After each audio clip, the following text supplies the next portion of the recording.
Good morning, it's Friday, July 7th, and we're just finishing up the first full week of hot summer weather.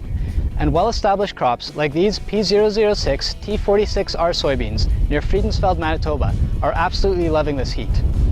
While canola continues to flower, we've seen extreme growth in sunflowers, corn, as well as soybeans over this past week.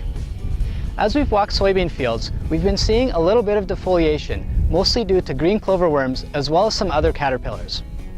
However, overall, it's very unlikely that the amount of damage will approach threshold levels where it would be economically viable to spray that crop. One other symptom that we have noticed is some crinkling and cupping of soybean leaves.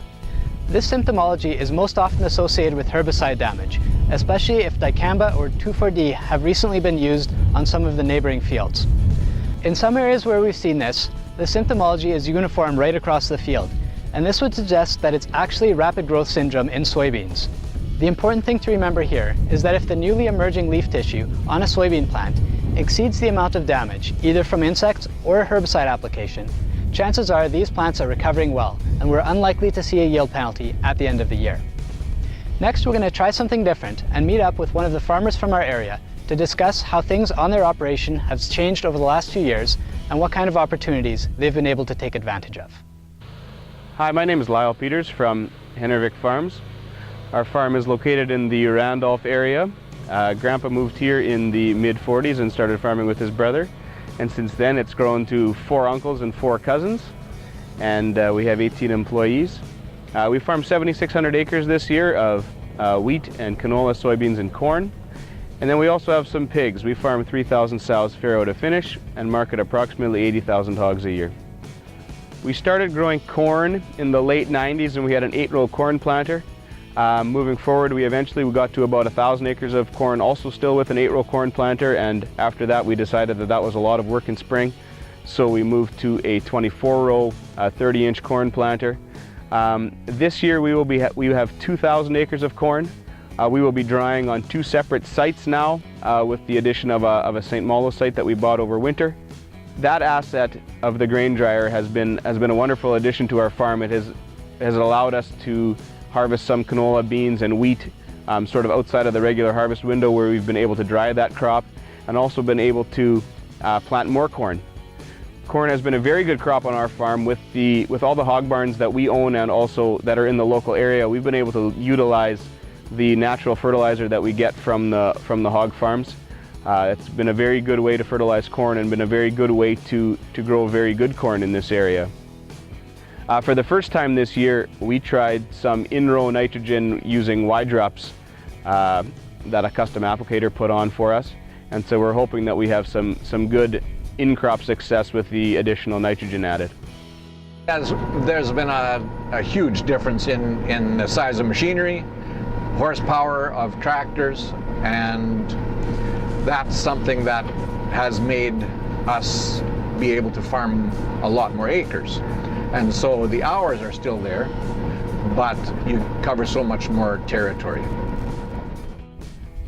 On our farm, grain corn has been the highest returning crop, I believe 5 of the last 10 years, with winter wheat also being a high returner for us. So for those reasons, it's been a good capital investment for us to have the extra equipment. The other big advantage to having corn on our farm is it has lengthened out our harvest window. It has allowed us to get more acres done with less combine technology. If you start with winter wheat harvest starting at August long weekend and having corn going through sort of the end of October, it gives us a larger window to try to get more done with less iron on the farm. Well, we've been with Marc Hutlet seeds for many years, especially on the corn side of it, and have had a lot of good agronomical advice from that group there. Their expertise in the varieties and what would fit on our farm, and it has been something very helpful. And the other thing that's been really good is all the test plots. They're a lot of work, but they're the ones that give us individual data on our farm. And that's something that is invaluable. This is the first year in the last probably 15 that we haven't done a pat trial with Pioneer on the corn. The product advancement trials have been very good on our farm to get a feel for what corn crops work on our heavier clay soils at home. And also, now that we farm south of 52, we have some sandier soil.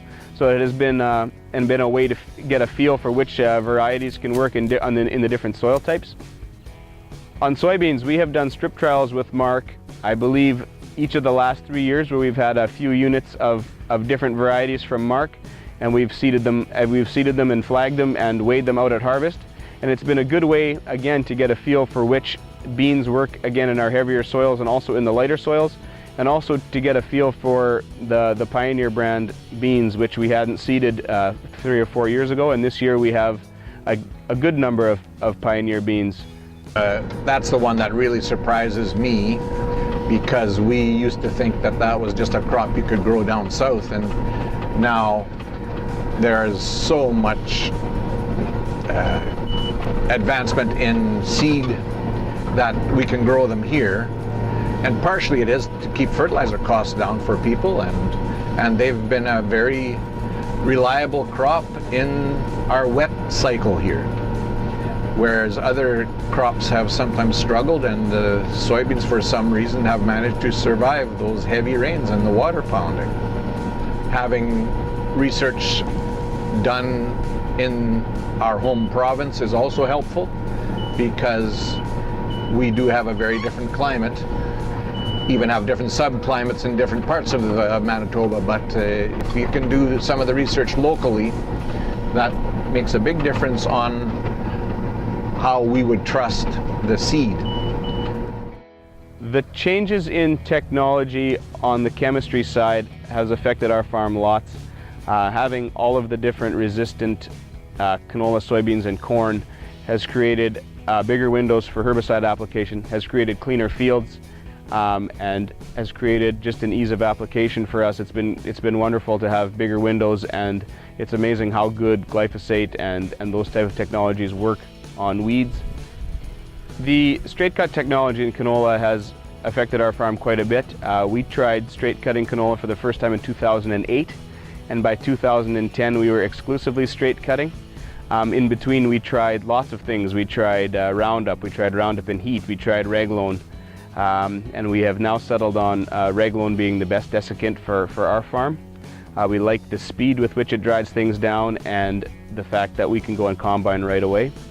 We also tried some pod sealing technology earlier, which seemed to have not great effect. And since then, some of the seed companies have come up with some shatter-resistant technology, and that has really helped lengthen the window that we have to straight cut the canola. Thank you to Lyle and Ed for giving us a current update on your operation. We hope everyone has a great weekend, and if you have any questions, please don't hesitate to give us a call or text.